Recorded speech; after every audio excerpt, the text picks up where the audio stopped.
আলোচিত মিল্টন সমাদ্দারের child and old age care আশ্রমের সাময়িকভাবে সব দায়িত্ব আলহাজ শামসুল হক ফাউন্ডেশন নিয়েছে বলে জানিয়েছেন ঢাকা মহানগর গোয়েন্দা পুলিশের অতিরিক্ত কমিশনার মোহাম্মদ হারুনুর রশিদ।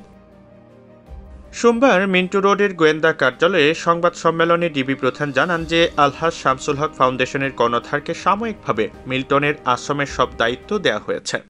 যে কয়জন অনাথ শিশু, বৃদ্ধ, প্যারালাইজড, মানসিক ভারসাম্য যে মানুষগুলি আছে, সে জেলে আছে, আমাদের কাছে রিমান্ডে আছে। আমরা মনে করি আমরা একজন বিশিষ্ট ব্যক্তিকে আমরা পেয়েছি। সে আমাদের কাছে কালকে আসছিল। তার নাম আলহাজ শামসুল হক ফাউন্ডেশনের কর্ণধার।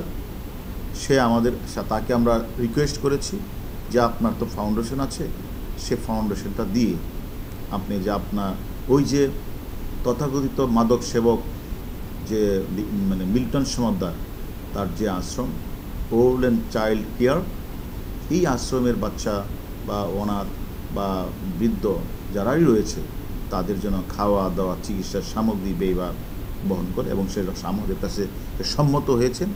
এ সময় ডিবি প্রধান বলেন, আমরা মিল্টন সমাদ্দারকে নতুন মামলায় 4 দিনের রিমান্ডে নিয়েছি।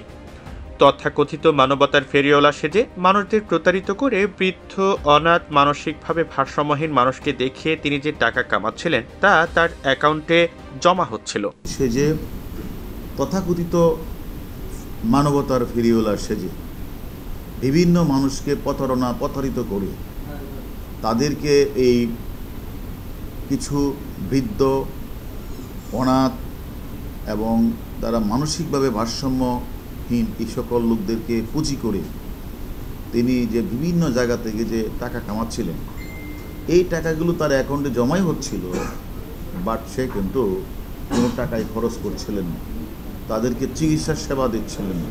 মানব পাচার আইনের মামলায় গ্রেপ্তার দেখানো সহ 4 দিনের রিমান্ডে থাকা মিল্টন সমাদ্দারকে জিজ্ঞাসাবাদে নতুন করে কি তথ্য পেলেন জানতে চাইলে ডিবি প্রধান বলেন, যেসব তথ্য আমরা পেয়েছি সেগুলো যাচাই বাছাই চলছে।